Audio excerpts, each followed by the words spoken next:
আমাদের ছোট, ছোট ভুলের জন্য অনেক সময় আমাদের অনেক রকম ক্ষতি হয়ে যায়। হয়তো আমরা সেই জিনিসগুলো খেয়াল করি না বা ভুলবশত করে ফেলি।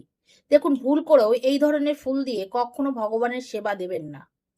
সেই ফুলগুলো কি? ১ম এ হলো কোনো ফুল গাছ থেকে মাটিতে পড়ে গেলে সেই ফুল দিয়ে আপনারা পুজো দেবেন না। এবার অনেকেই প্রশ্ন করবে, সামনে যে শীতকাল আসবে, শরৎকাল আসবে তখন তো শিউলি ফুল ফুটবে। তাহলে কি শিউলি ফুল তো মাটিতেই পড়ে। তাহলে কি সেই ফুল দিয়ে কি পুজো দেব না? আপনি কি বলছেন? যত আজগুবি কথা বলছেন। দেখুন, আগেকার দিনে আমাদের মা ঠাকুমাদের দেখতাম সেই আ শিউলি গাছের তলায় কিন্তু কাপড় বা আ আপনার হলো গিয়ে কাগজ পেতে দিয়ে আসতো বা সেই ডালের সাথে লম্বা করে কাপড় বাঁধা থাকতো। ওই কাপড় ঝেড়ে ফুলগুলো নিত। তাই জন্য আপনারাও তাই করবেন। শিউলি গাছ যদি বাড়িতে থাকে তার নিচে কাপড় পেতে দেবেন বা কাপড় টানিয়ে রাখবেন, তার মধ্যে শিউলি ফুল পড়বে, সেই ফুল দিয়ে পুজো দেবেন। কারণ মাটিতে পড়ে যাওয়া ফুল হলো, যে মাটিতে পড়ে গেলে বসুন্ধরাকে অর্পণ করা হয়ে যায়। কাউকে অর্পণ করা ফুল দিয়ে ভগবানের কোনো সময় সেবা করতে নেই। তারপরে ধরুন কোনো ফুল শুকিয়ে গেছে। ধরুন শুকিয়ে গেছে কিন্তু আপনার মনে হচ্ছে না ফুল তো নেই, এই ফুল দিয়ে আমি পুজো দিয়ে দিই। এই ধরনের ফুল দিয়ে পুজো দেবেন না। বোটা সমেত বোটা সমেত ফুল দিয়ে কিন্তু কোনো সময় ভগবানকে অর্পণ করবে না।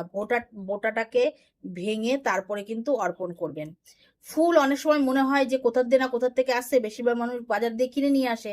তারা ভাবে যে না এবার ফুলগুলো ভালো করে জল দিয়ে ধুয়ে নিই, তাহলে তো পরিষ্কার হয়ে যাবে, এবার ভগবানকে দেবো। না, আপনারা ফুলগুলো সুন্দর করে ঝেড়ে-ঠেড়ে নিয়ে তার মধ্যে কোনো সময় জল দিয়ে ধুয়ে সেই ফুল অর্পণ করবেন না। যখন জলের মধ্যে চুবিয়ে ফুলটা ধোবেন তখন কিন্তু সেইটা কিন্তু বরুণ দেবকে আপনাদের ফুলটাকে অর্পণ করা হয়ে যাবে। দেখুন, এটা কিন্তু কথার কথা না, হেসে উড়িয়ে দেবেন না।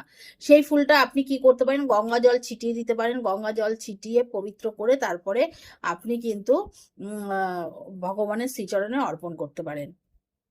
ধরুন কোনো ফুল গন্ধ নেই, গন্ধ ছাড়া ফুল আপনি ভগবানকে অর্পণ করবেন না। কোনো ফুলের গন্ধ শোকা হয়ে গেছে, নাকে নিয়ে ঘ্রাণ নিয়েছেন, অনেকে আছে মালা কিনতে গেলে বা ফুল কিনতে গেলে গন্ধ শুকে দেখে, কিন্তু সেই ফুলটা কিন্তু ভগবানকে দেয়া যাবে না। এই কয়টা জিনিস মেনে তারপরে কিন্তু ভগবানের শ্রীচরণে ফুল অর্পণ করবেন। রাধে রাধে।